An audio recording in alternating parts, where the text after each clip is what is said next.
first tutorial that we are going to go through is how to make a simple Polypro hoop. So I have a bit of scrap tubing here that I'm going to use for this video.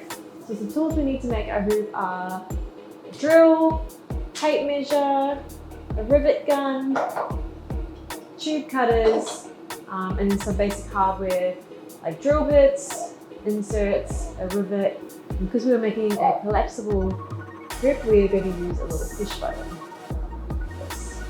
If you're making a non-collapsible hoop, you can just use 2 rivets instead. So what we're going to do is we're going to take our tape measure and we're going to measure the outside. Now, I'm going to go through how to correctly measure the hoops in another video. That way we can talk about the reason why we measure the way we do and how to get those perfect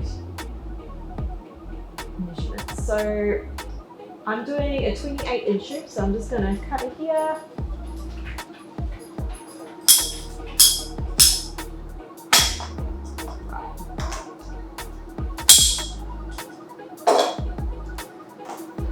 We are going to put our insert just in about halfway.